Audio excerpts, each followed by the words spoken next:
Welcome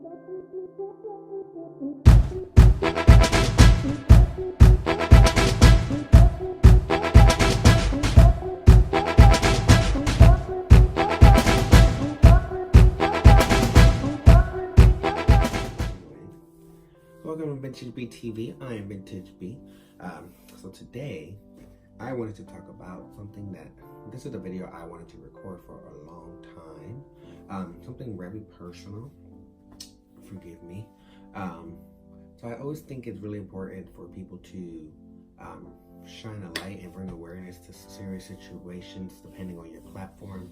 And I feel like something that's really not talked about in the gay community is something as serious as rape and depression and suicide. So I'm gonna go ahead and tell my story. And so about, I'm 28 now. When I was 19, I was raped, and it's something that stayed with me for like the last almost a decade. It wasn't until last year, about a year ago, this time, that I finally was able to start talking about it, because I kind of just boxed it up and moved on. You know, the way we're raised as people of color is, you know, what happens in your house stays in your house, and everything kind of just gets swept under the rug. So I just kind of boxed it up and put it away, not really realizing that it poured out into every aspect of my life, from relationships to friendships to even how I deal with my family now. And it's something that's still kind of taboo. We don't really address it, or we don't really, when someone says it, we kind of always find the narrative of, well, what did you do for that to happen, versus how can we get you help? So I'll start my story. So it happened about when I was 19. I met this guy offline. And you know, being gay and young, there's really not too many places you can actually meet guys, especially in the gay community, or especially me dating preferred black guys. You know, it's not really that, as being finding guys isn't really that accessible. So online, and we exchanged numbers, and he was very adamant on hanging out. So I was like, okay. Well, at the time I was a virgin, so I'm like, okay, yeah, we can hang out. And actually, this was 2 months before my 19th birthday, so I was actually 18. So yeah, this year will make 10 years. Wow, a decade ago. This year will make 10 years. And he was very adamant about hanging out, and I was like, well, you know, okay, we can hang out. So we was exchanging numbers, we was texting, and then he was like, let's hang out. And I was like, all right, fine.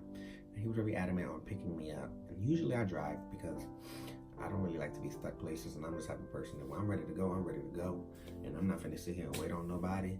So I'm like, oh, I don't feel like driving.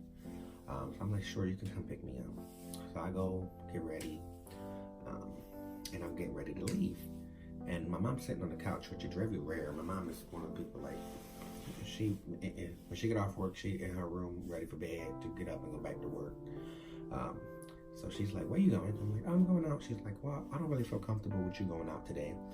Can you stay home? And I'm 18, thinking I'm grown, like, girl, bye, I'm going out. So I proceed to get up, and I'm like, girl, I'll be fine, move.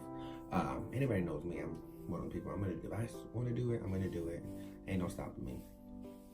So I'm like, girl, bye. So I leave. But, you know, my mom is one of the moms that, like, she always got something to say, but she's just gonna speak her truth regardless. Like, if she don't feel comfortable, she don't feel comfortable. So I'm like, well, why don't you feel comfortable? Like, ain't that big of a deal. I'm 18, I'm grown, ain't nothing gonna happen to me. So I leave, and he picks me up. So it was I get in the car, and it's very awkward. I think it's like one of the first guys I hung out with. maybe second or third. The guy before that was a whole other situation for a whole other story. So I get there, we get in his car and it's just quiet, and I'm just like, I'm very awkward. Anybody, if you first meet me, I'm very shy. Not shy, I'm very quiet to myself because I have to observe who you are before I let down my guard, because I'm one of the people, if you rub me the wrong way, like then it's done. Like, ain't no coming back from now. On my first time meeting you, it's gonna stay in my head that I don't like you. So I'm just quiet and observing. He's trying to make small talk, and I'm just uncomfortable because in my head I just keep replaying. Like, my mom's like, I don't feel comfortable with you going out tonight. Please stay home. Now, usually my mom was like, I'm like, oh, you just worrying as you usually do. But she's never ever, said the words, oh, I'm uncomfortable, I don't feel comfortable. So I'm like, all right, whatever. So we get to his house, and we're just hanging out in the living room, and he's like trying to make small talk, and he's like talking about his kids, and I'm like he's an older guy, so I was like, okay. And he's like, well, you want something to drink? And he's trying to ease the mood and the tension, and I'm like, no, I'm fine. Up until then, up until 18, my mom was very protective and kept us very sheltered and structured. So I'm like, I wasn't really like a drinker, smoker type. So I'm like, no, I'm fine. And he proceeds to offer me weed. I'm like, no, I'm fine. So he's like, do you want to watch a movie? I'm like, yeah, we go watch a movie. So he puts on a movie, and then we're just sitting there, and I'm very uncomfortable. So when I get uncomfortable, I tend to I don't know what that word is, fidget. I don't want to say fidget. Or I tend to just become reclusive, and I'll just sit in my phone. Like, anytime you see me, if you ever see me out in the public and I'm on my phone and I'm away, it's because I'm uncomfortable. So I'm like, so then he's like, you sure you don't want nothing to drink, nothing to smoke? So I'm like, okay, well, I'm here. He drove me here. I'm here. I'm stuck. I was like, sure. So I believe I smoked a little bit, and I was like, all right, I'm grown. This is what I'm supposed to be doing. So we're watching the movie. He proceeds to start touching me, and I'm like uncomfortable because, again, mind you, I've never had any type of sexual activity outside of touching. So I'm like, he's like, relax. I'm like, okay, cool. So then he proceeds to start kissing me. And I'm like, okay, well, maybe this is what you're supposed to do. Now, mind you, I'm 18, I'm young, naive, he's older. I don't really know what it is to be gay. I'm just like, okay, well, maybe this is what happens. So he proceeds to start kissing me, and I'm like, okay, this is, all right, well, okay, I guess we can do this. Like, I've kissed boys before. So he proceeds to start removing his clothes and my clothes, and I'm just really at this point getting uncomfortable, because I'm like, well, I don't really want this, but how do you, I don't want to offend him or say no, I'm in his house, and I don't really know what can happen. So he proceeds we proceed to, I guess, mess around. Well, he proceeds to mess around. He proceeds to, start doing oral on me, and I'm really uncomfortable. And he's saying something. He starts getting very aggressive and saying some really uncomfortable things, and I'm like, okay, what's going on? So I'm like, no, I'm not really. I asked him to stop, and he was like, no, it's okay, just relax. And I'm like, no, I don't really want to do this. And he's like, no, just relax. I got you. And I'm just like, okay. Okay, again, I'm in his house. I don't really know what's going on. I don't know where I'm at. I didn't drive. I don't even know where my phone's at this point. So I'm just like, fuck. Uncomfortable. So then he proceeds to grab a condom, and he starts to try to stick it in. And I'm like, ouch, it hurts. Can you stop? Ouch, it hurts. And he's just like, I'm kind of pinned down at this point. So I kind of just let it happen. This is the short version. So I'm kind of pinned down at this point. He kind of, I'm like, it hurts, ouch, stop. And he keeps going. And then he eventually stops. After I'm at this point, I'm damn near pushing him off of me. But still, it was one of those things where it's I never thought I'm such a strong personality. People would never assume that that something like that would happen to me, because I'm one of the people, I'm very brash and bold, and I'm going to say what's on my mind, and I don't mind fighting and all of the whole 9 yards. So he's like, in that moment, I kind of just froze, because if I didn't really weigh my options. It was just like, I don't know where I'm at. I don't know how to get home. I don't know where my phone is. I'm with a stranger. I'm in his house. Like, shit, at this point, anything could happen. And I was like, I just want to go home. So it happens. And I'm like, what the hell just happened? So I'm like, oh no. So he's like, you ready to go? And I'm like, so I get up and he takes me. He don't even take me back to my house. He takes me to like the neighborhood and drops me off down the street. And he's like, okay, you can get out.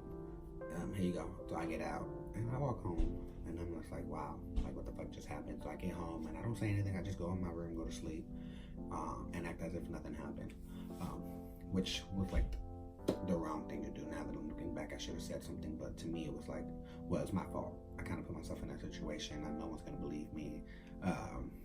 So I was like, fuck. So I just kind of put it away. Afterward, I realized that after that, about 2 months later, it was my 19th birthday, I realized that I just started becoming very promiscuous, and I just started like sleeping with. If you wanted attention and you gave me attention, we fucking, and we're just gonna keep moving. I started drinking a lot. Now, mind you, I've never drank before that happened, outside of like maybe wine coolers and the baby drinks, but I started drinking a lot, very heavily. And anytime I would drink, I would break down. I would always be crying. All my friends were like, what the hell is wrong with you? Why are you always crying? I didn't really know what it was. That's how I was reacting. And I would just sleep with anyone. And I used to feel so bad afterwards, and I used to just become like a recluse, and I just would like lock myself away after messing around with someone for a day. And then I'm back, and no one's really know what's going on. So I'm just like, whatever. So then it kind of hit a point where I didn't really know what was wrong with me. So I'm just like, and I've always been the type of person, like, I've always dealt with like being depressed and depression, like since my entire, since I was like in middle school. It's something I've always dealt with and struggled. I did counseling and stuff like that, because I'm one of those people like, I can't articulate when I'm upset. So I get so frustrated that I kind of just like beat myself up and become like really angry towards myself. I'm like my own worst enemy. There's nothing anybody can say to me that I haven't said to myself. So I was on FaceTime one night with one of my friends, and I had a bottle of pills because I had pulled a neck muscle. And I used to, always just pop the pills and drink, and just kind of just want to numb whatever pain, the emptiness I had. And at this time, I became more like angry and like you couldn't even look at me without me ready to pop off. So one night I did, try to take my life, and it didn't succeed. Thank God. To finish the bottle of muscle relaxers and drank a bunch of liquor, and I just was hoping, I was like, I'm not gonna wake up in the morning. Not knowing that I had I can imagine, like, if I would have not woke up and my mom would have found my body, like, what kind of, looking back, I'm like, wow, I was like really in that place, and my mom through that, like, and anybody knows me knows I love my mom, and that's like my world. So I just couldn't imagine putting her through that, even though I did it. So after that, I did, tell my mom, like, hey, this is the situation. Didn't really go into full detail, and she was just like, I love you. Let's get you help. But at the time, I really didn't want help. I kind of just was like, no, I'm fine, whatever. It didn't work. So I'm just gonna keep whatever. So I was like, you know what, fuck it, I'm just gonna. So I ended up getting in a relationship, and that ended up being like about 4 years, and it was such a great and bad relationship. It was taught me a lot about myself, but it was such a volatile relationship. Like, I was so angry at the world, and there was no love that someone could give me that could overpower the hate I had towards anyone and everyone. Like, I just literally spent 5-6 years of my life hating the world.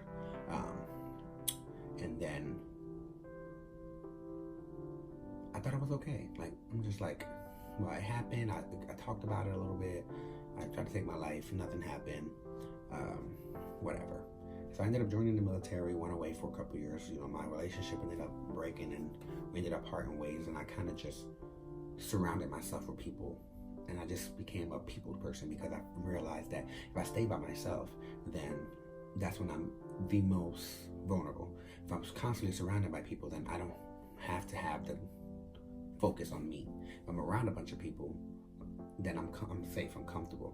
When by myself, that's when it's the worst. So I just started becoming a very people person who want to stay around people and not be by myself, because when I'm by myself, it's like that's when my depression and anxiety is the worst. So then, you know, I fast forward to 2016, I get out the military, I come home, and I'm thinking everything's okay. It didn't hit me that I was still dealing with it, because I kind of just, after 8 years at that point, I kind of I knew I wasn't that person. I was like, I can fake it, I can hide it. So I ended up getting in a relationship with my ex, and we ended up having like a very rocky relationship. Like, it was great in the beginning, like perfect, never one fight, not one argument. And then it just got to a point where we just didn't get along. Like, we started to hate each other, and it was like literally overnight. And I was like, why every time I get in a relationship, I begin to hate everyone? So we ended up breaking up, maybe after like 3 or 4 months of dating, and I went right back into I hate the world. Fast forward to February 2017. Was it 17? Yeah. No, my bad. Fast forward to February 2018, which was a year ago. I was in the club, and I saw the guy for the first time since the rape, and I was like, and it kind of was like I instantly just, it was, I don't even know how to put it. It was just like my whole life, the whole 8 years at that point, 9 years at that point had just flashed before me, and it's just like, wow, whoa. So afterwards, I just was like, all of the emotions and feelings came back, and I just was like, to do anything to mask it, I was just like, well, the void was there, so I was like, I went right back into being promiscuous and just sleeping with people. I didn't, like, to me, it was like, wow, what the fuck? It was like, well, my relationships ain't working, you know, fuck it. And then about a month after seeing him, 2 months right before my 27th birthday, literally, I think it was like the week before, I was in a very deep depression. Me and my ex had just had like the biggest fight we've ever had, and I was just like, well, that's the last person that I ever wanted to have a situation with. So I don't care anymore. I was at a low point. Like, I was recluse. I wasn't talking to my family at the time. I wasn't even talking to my roommate. My ex was like the only person I would talk to, but it wasn't healthy. So I was like, you know what, fuck it. I don't even care no more. So I decided it crossed my mind to, well, you know, you feel so alone, just leave. So I was like, I came up with this whole plan to, again, try to take my life.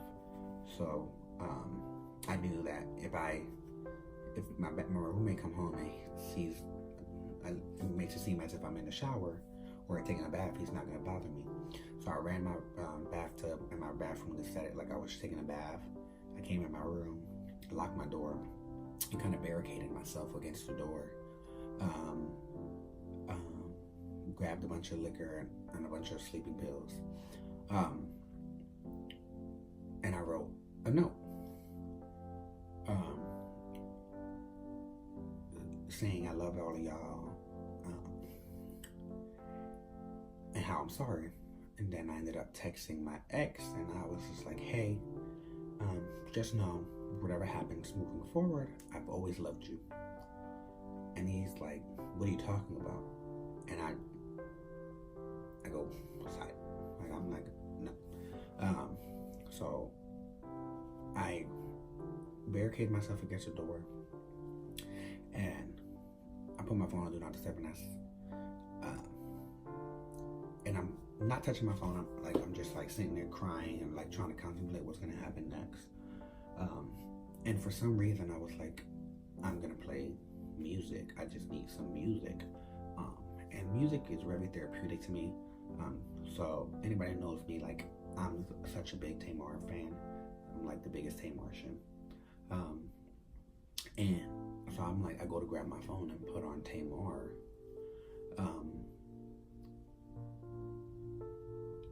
And my phone starts ringing.